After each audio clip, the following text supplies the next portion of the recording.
Hey guys, what's up? How are you? Welcome back. It's your boy Hebot with another episode of Toys in My Closet. And today we're going to take a look at the Gundam Universe Gundam Wing Heavy Arms Gundam. And he is number 15, as you see there, in the Gundam Universe series. And basically he is the G-01H.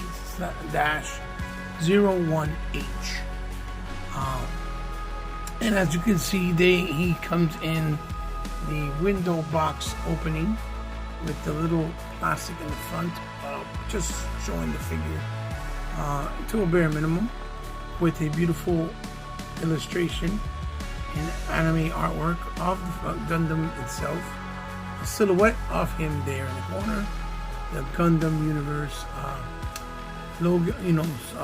logo, ages 15 and up, G115 for Gundam Universe number 15. You see the label and seal of authentication that you know is real from Tamashii Nation. So is there as well. Bandai, this is from Bandai. And on the side you see it has G115 Gundam with a nice illustration of the actual figure itself.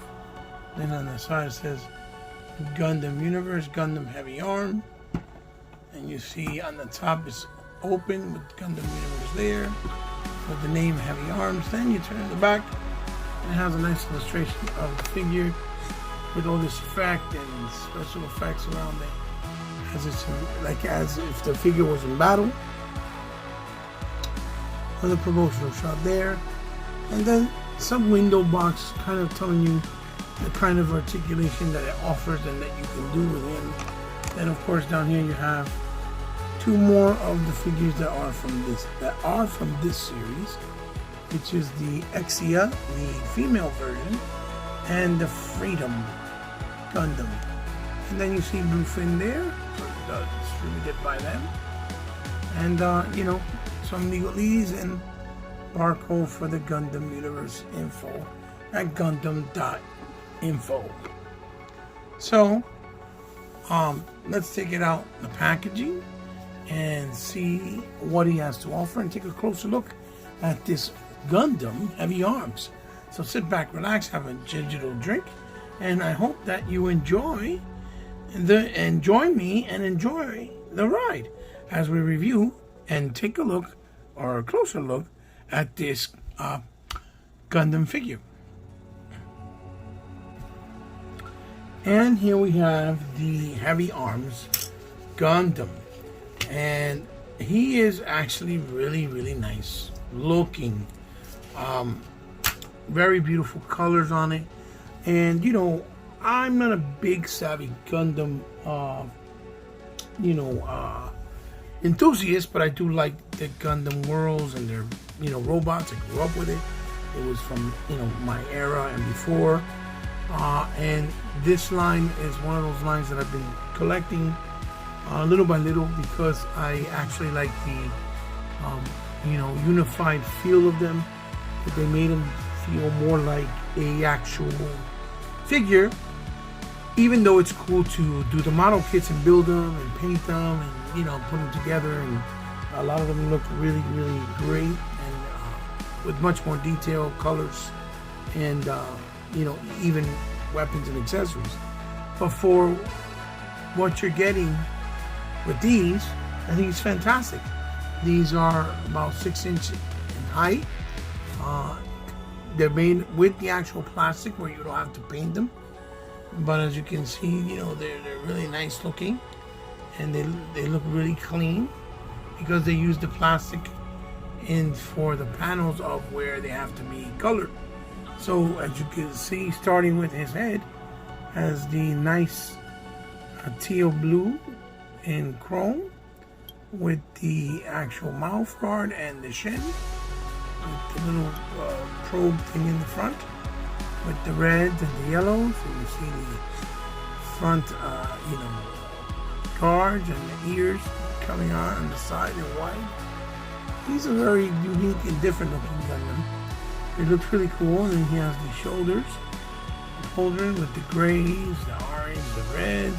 And the chest area you see has whites with orange, yellow highlights, red, white again, and even the royal blue symbols in the middle. In the crotch area, you see that has the whites, reds, with the yellows, even at the arm and on the shoulder and the forearm area with the reds. You see. And then he has the white here on the legs with all the details going down there. And you see all the lines where you could actually fill it in probably with a black marker if you can. You have the patience. And then, you know, all the way down to the boots with the details with highlights of red in the bottom part of the feet. Even the bottom of the feet have those details. And it looks really cool. And then the back, you know, you have the backpack with that gunmetal gray and the dress in the buttocks area plate, which is red. And you can see he has one of those blades hiding there. And this is really cool, heavy arm. It's a really cool looking Gundam. I like the way he looks. I think he looks unique, and I love the colors of yellow, red, and orange for him. So, really quick, what we can do is take a look at his accessories, like what he actually came with. So, as for accessories, as you can see, he doesn't come with a lot because most of his weapons are actually on his body hidden. And we'll see that as the review goes on. But he does come with the little stem peg to put underneath him where you can get a Gundam stand and it'll hold him very, very well. And you know, can use that underneath because of the extra set of hands, which are trigger fingers. He doesn't have a beam blade, but I don't know if he's supposed to have a beam blade. I don't know if he brings one, or if he uses one in the show, this particular Gundam. Then we got this Gatling gun, as you can see, where this goes down like so. I think this works as a shield in one side, and you see he can hold it with his hands like he's wielding it with the other, which looks really cool. This does not spin, but you guys get the idea of what it's supposed to look like, which looks really cool. So that's, as far as the accessories, that's what, you know, he brings in particular. And it's also really cool because it brings a little manual where it shows you how exactly to put the weapon on him and, you know, have it wheeled and whatnot, and where to put the pieces and stuff, which is pretty cool. And it even comes with a Gundam Wing special comic that you can read for this particular character, for the Mobile Suit Gundam. So now let's take a look at the articulation. So as far as the articulation goes, his head can move left and right, can move down that much, can look up that much, and it has, you know, a nice little amount of range of tilt. So, you know, the ball peg does its job and works really well. Now on the shoulders here, has a shoulder quadrant that is connected with this little ball pegging. You plug it right in like so. And the reason for that is to give it movement on the shoulder where you can do this at 180 degrees. He has a bicep swivel, what would be a bicep. He has a double on the elbow, which is one whole piece, which looks like if it was a crane. And then he has the hands in the ball peg where you can swivel and move around. Then on the area here, he does have a little bit of tilt, which would be like the waist. Then he has forward, there you go forward like so. He can go back and hyperextend about that much, which is really cool. and even going like side to side with a little bit of tilt. So it's minimal, but just enough to give you a nice little amount of range for dynamic poses. And these flaps are all individually, pegged, so they actually move individually and articulate to give you like split, and then he even has, swivel on the thigh up there. Then he has a double on the knee, which goes up about that much, which is a nice amount of range. Then on the foot goes back that much, forward that much. You see it's on a ball peg, popped out. You can just pop it back in. And then it has like, some rocking motion, and then this here moves up and down as well.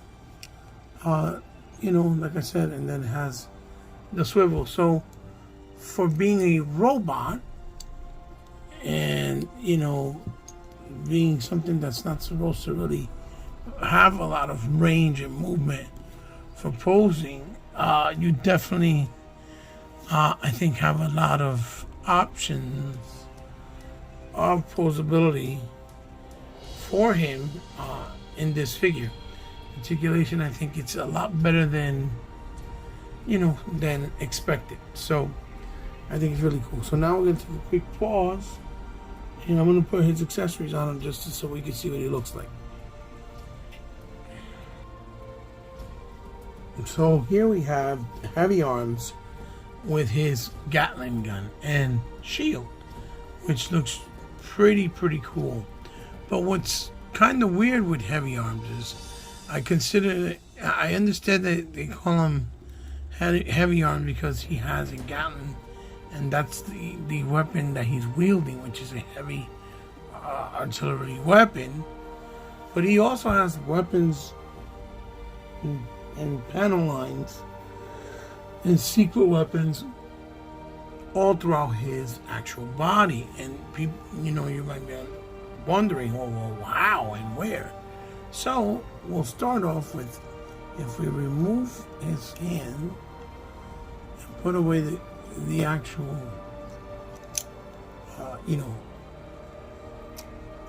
handle, what we'll do is, first thing he has is underneath here is a sword, which comes out of the shoulder folder, or the, forearm, whatever, from the forearm area, as you can see. Then in his shoulders, he has panels that open up and show actual cannons. And then he has these panels on here on his shin and thigh from his legs that open up and have exposed weaponaries there too, but it doesn't finish there either.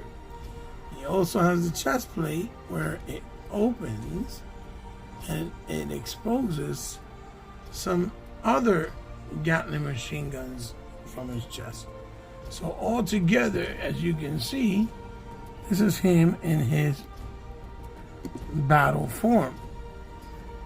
Basically, he has every single type of weapon hanging out from his body, plus the blade, and ready to, basically destroy whatever gets in his path.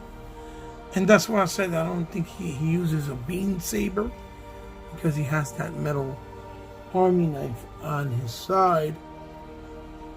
Very reminiscent to like a big knife that, like the way that Sylvester Stallone had in like Rambo with his character. And you can see he looks really cool. He looks awesome. His backpack, all really nice.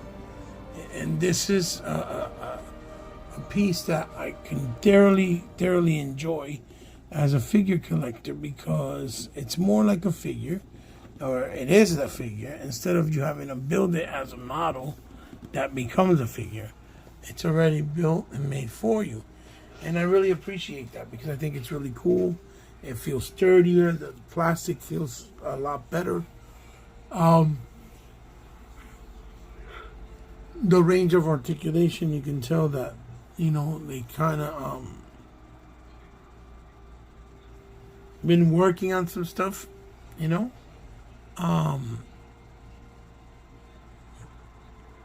And because it has that range of articulation and they worked on making it better, you can actually do a lot better poses and be more dynamic with these Gundam figs, which I think is awesome. And I think anybody that is a fan of action figures will not hesitate or will not feel, you know, as if their money is being wasted, so to speak, because these figures from Bandai are really hitting the mark with how cool they can be and how much you can do with them. So let's bring in maybe a couple of more figures to comparison side by side, just to see how it looks next to, you know, the heavy arm Gundam throwaway Gundam wing. So we'll bring in, let's see, the what you call it, the Pacific Rim Robot Nation, right? This is from the Robot Nation Pacific Rim 2. This is the I believe it's called the Bravo. No. The Saber. This is the Saber. The Saber.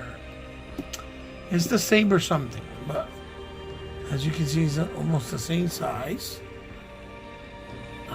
And it is from Bandai as well. And then we'll bring in the Guardian Bravo from the Pacific Rim 2 from Robot Nation, also from Bandai, from, you know, from Pacific Rim 2, but it's from the same, it's the same company, right, making the figs. And you can see these ball pegs popped out, even though that's not what I was trying to do. They popped out real quick, and I'm using these as comparisons next to, you know, the Gundam heavy arm, you know, Gundam wing. And these are all from Bandai, so that they have the same type of quality in the plastic, the articulation, how they feel in your hand, and things like that, of that nature. But you can see how they look side by side. When you look at them side by side, they are scaled almost identical, right, in size. So they scale well, but they do look, you know, cool next to each other, right?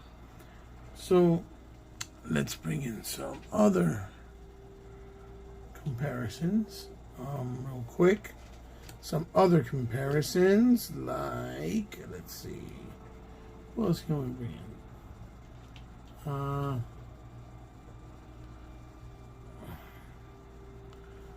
bring the other Gundam Elixia, which I haven't reviewed, but Elixia, the female Gundam.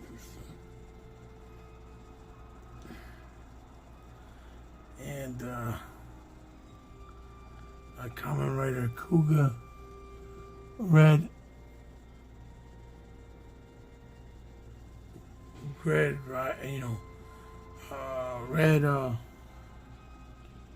Kamen Rider, right? So here you see that the scales are still very similar, but kind of different too, especially with the Kamen Rider. It's a little smaller, but it is still part of SH Figuarts, for example, so they kind of have the same feel with the material of the figures in style, and kind of like the range of movement, how they feel when you move them and articulate them. but they still look cool next to each other. Let's bring maybe, let's see, one more comparison. We can bring in, let's see, we can bring in Dino Fury, right? Is it Dino Fury? Dino Fury Power Rangers Lightning Collection Pink Ranger from Hasbro, right? Which I'm trying to stand there. Here's one. And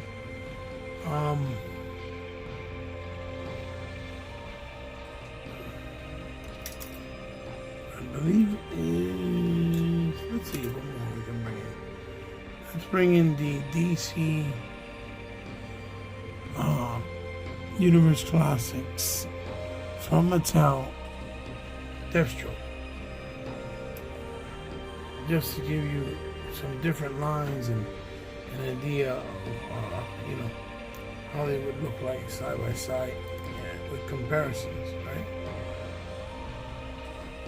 So there you see that they still look good next to each other, even though they are from different toy lines. So now let's go to my final thoughts on the figure and end the review.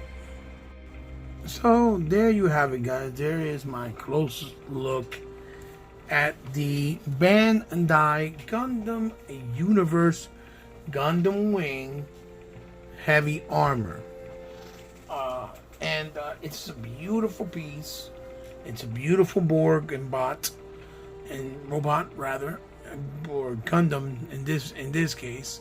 It has wonderful colors, great articulation, nice amount of accessories and little compartments to make it look pretty, combat heavy and pretty badassery and fun. These are available readily on places like big bag toy stores, and you can even find them at your local Targets if you go in the entertainment section where they sell the NECAs and stuff like that. And you usually end up finding every wave for a short amount of time, and then they'll start sprinkling off until the new wave comes out. They are retail priced at $24.99 and $27.99. So they're a little bit on the higher price point, but a lot of that has to do because of it being an import. COVID also now, the cost of making these things with the oil, the plastic, so all those little things come into play. But they've always been on a higher price point because they're imports.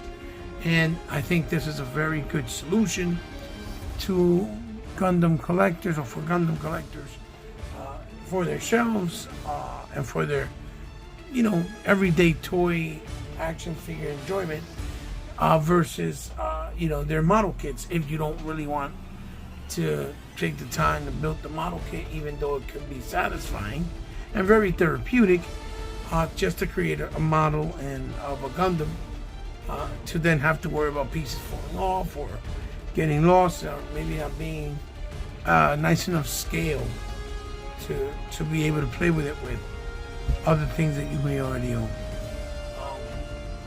So, like I said, I give it a thumbs up. I think it's a very good piece. I think it's worth getting, and you should go out and try and pick it up. If you can find them in Target, even better, because they sell them every once in a while at a cheaper price or at a sale price. Sometimes they clearance them out. It depends. You can get lucky.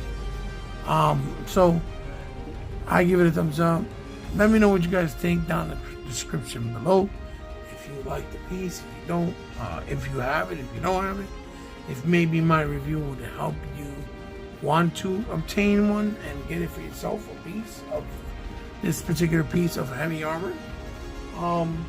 And yeah, let me know what you guys think for good conversation for figures and all things toys, right? So guys, if you ever want to follow me anyway, shape, or form, you can. I'm over here on every social media platform. It's all down in the description below. Share this video with someone you think might like the video. Thank you for all of you that continue to come by and give me your support, because without you the channel would not be sustained. As always, if you guys would like to help me out in any way, shape, or form from the kindness of your heart, and because you have the means to and would like to do so, there is a way you can do it with my PayPal and Patreon information down in the description as well. And lastly, but certainly not least, if you guys ever want to donate something to the channel so that you want me to highlight it or showcase it, I will be more than happy to.